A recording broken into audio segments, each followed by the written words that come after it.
Welcome to recipes in my way. இன்றைக்கி நம்ம அருமையான சுவையில் சிக்கன் குழம்பு தான் செய்ய போகிறோம். சாதம், இட்லி, தோசை, சப்பாத்தி, பரோட்டா எல்லாத்துக்கும் பொருத்தமாக ஹோட்டல் சுவையில் இதை எப்படி செய்கிறது, இதுக்கு தேவையான பொருட்கள் என்ன பார்க்கலாம் வாங்க. பேனில் 2 டீஸ்பூன் தேங்காய் எண்ணெய் ஊற்றிக்கலாம். 6 வரமிளகாய் அளவான தீயில் ஒரு 10-20 செகண்ட் இதை வறுத்துடலாம்.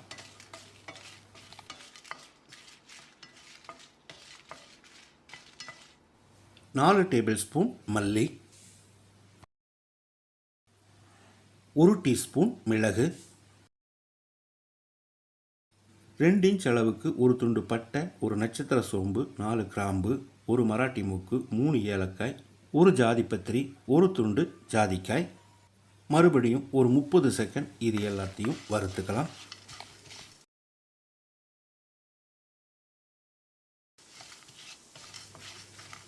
இப்போ இதோட 1 டீஸ்பூன் அரிசி, 1 டீஸ்பூன் சோம்பு, 1 டீஸ்பூன் சீரகம், 1 டீஸ்பூன் அளவுக்கு கல்பாசி, 4 கொத்து கருவேப்பிலை. அளவான தீயிலேயே 1 நிமிஷம் இதை வறுத்துக்கலாம். சீரகம், சோம்பு எல்லாத்தையும் முதல்லையே சேர்த்துட்டோம்னா சீக்கிரமாக கருகிரும். இப்போ இதோட 1 டீஸ்பூன் கசகசாவையும் சேர்த்து பிரட்டி விட்டுடலாம்.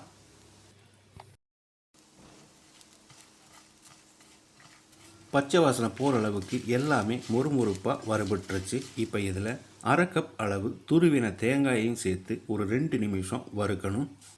சிக்கன் குழம்புக்கு தேவையான மசாலா பொருட்கள் எல்லாத்தையுமே சேர்த்துட்டோம். இது தவிர எந்த பவுடரையும் சேர்க்க போகிறதில்ல, மஞ்சள் தூள் தவிர. இந்த மாதிரி தேங்காயில் இருக்கிற ஈரப்பதம் போகிற அளவுக்கு வறுத்த பிறகு நல்லா ஆற விடணும். நல்லா ஆறின பிறகு இதை மிக்ஸி ஜாரில் போட்டு முதல்ல பவுடராக அரைச்சிக்கலாம். இப்போ இதில் 1 கப் அளவுக்கு தண்ணி சேர்த்து பேஸ்ட்டாக அரைச்சிக்கலாம். குக்கரில் 2 டேபிள் ஸ்பூன் தேங்காய் எண்ணெய் தான் இதுக்கு நல்லாயிருக்கும். 1/2 டீஸ்பூன் சோம்பு, 2 கொத்து கருவேப்பிலை, 200 கிராம் அளவுக்கு 2 பெரிய வெங்காயம் பொடியாக நறுக்கினது. வெங்காயம் நல்லா செவந்து வர்ற அளவுக்கு வதக்கணும்.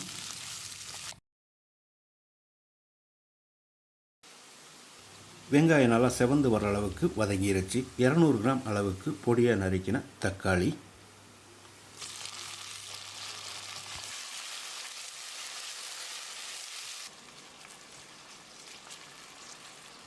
தக்காளி நல்லா வதங்கிறதுக்காக 1 டீஸ்பூன் உப்பு, 1/4 டீஸ்பூன் மஞ்சள் தூளையும் சேர்த்து மசியற அளவுக்கு வதக்கிடலாம்.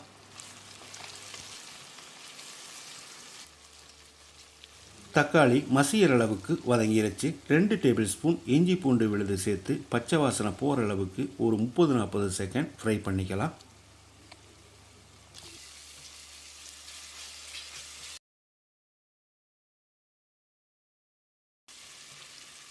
இஞ்சி பூண்டு விழுது பச்சை வாசனை போன பிறகு சிக்கன் சேர்த்துடலாம். 3/4 கிலோ சிக்கன் க்ளீன் பண்ணி எடுத்து வச்சுருக்கேன். இதை போட்டு 1 நிமிஷம் நல்லா ஃப்ரை பண்ணி விடணும். பிராய்லர் சிக்கனுக்கு பதிலாக நீங்கள் நாட்டுக்கோழி வேணாலும் சேர்த்துக்கலாம், அல்லது மட்டன் வேணாலும் சேர்த்துக்கலாம். அதே சமயம் 3/4 கிலோ அளவு தான் சேர்க்கணும், ஏன்னா அந்த அளவுக்கு தான் நம்ம மசாலா வறுத்தரைச்சிருக்கோம். இப்போ நம்ம வறுத்தரைச்சி வச்சுருந்த மசாலாவை ஊற்றிடலாம். கூடவே தேவையான அளவுக்கு தண்ணி சேர்த்துக்கலாம். நான் 1 கப் அளவுக்கு தண்ணி சேர்க்கிறேன். குழம்பு திக்காக வேணும்னா கொஞ்சம் கம்மி பண்ணிக்கோங்க. மசாலா ஊற்றி கலந்து விட்ட பிறகு உப்பு சரி பார்த்து போட்டுக்கலாம். நான் 2 டீஸ்பூன் உப்பு சேர்க்கிறேன், நீங்கள் தேவையான அளவுக்கு சேர்த்துக்கோங்க.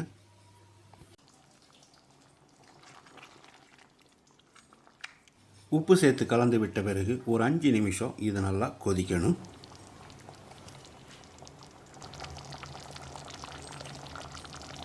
குழம்பு நல்லா கொதித்து வந்துடுச்சு. இப்போ குக்கரை மூடி குறைஞ்ச தீயில் 2 விசில் விட்டு எடுத்துக்கலாம். நாட்டுக்கோழியோ மட்டனோ சேர்க்கும்போது நீங்கள் எப்போவும் எவ்வளோ விசில் விடுவீங்களோ அந்த அளவுக்கு விட்டு எடுத்துக்கோங்க. 2 விசில் வந்து ப்ரெஷர் அடங்கிருச்சு. இப்போ திறந்துடலாம். வீடே மணக்கிற அளவுக்கு ஹோட்டல் சுவையில் நம்மளோட சிக்கன் குழம்பு ரெடி ஆயிருச்சு. இது ஒரு 2 நிமிஷம் கொதிக்கட்டும். ஒரு தரம் இந்த சிக்கன் குழம்பை செஞ்சு பாருங்கள். கண்டிப்பாக அடிக்கடி இதே மாதிரி தான் செய்வீங்க. குழம்பு கொதித்து வந்துருச்சு. இதில் 1 டேபிள் ஸ்பூன் தேங்காய் எண்ணெய் சேர்த்துக்கலாம். கூடவே பொடியாக நறுக்கின மல்லி இலையும் போட்டு கலந்து விட்டு இறக்கிடலாம். ஹோட்டல் சுவையில் செட்டிநாடு மசாலா வறுத்தரைச்சி செஞ்ச இந்த சிக்கன் குழம்பை இதே மாதிரி இதே அளவுகளோடு நீங்கள் செய்து பாருங்கள். இந்த வீடியோ பிடிச்சிருந்தா லைக் பண்ணுங்கள், கமெண்ட் பண்ணுங்கள், ஷேர் பண்ணுங்கள். சப்ஸ்கிரைப் பண்ணாதவங்க சப்ஸ்கிரைப் பண்ணுங்கள். மறக்காமல் பெல் பட்டனை கிளிக் பண்ணுங்கள்.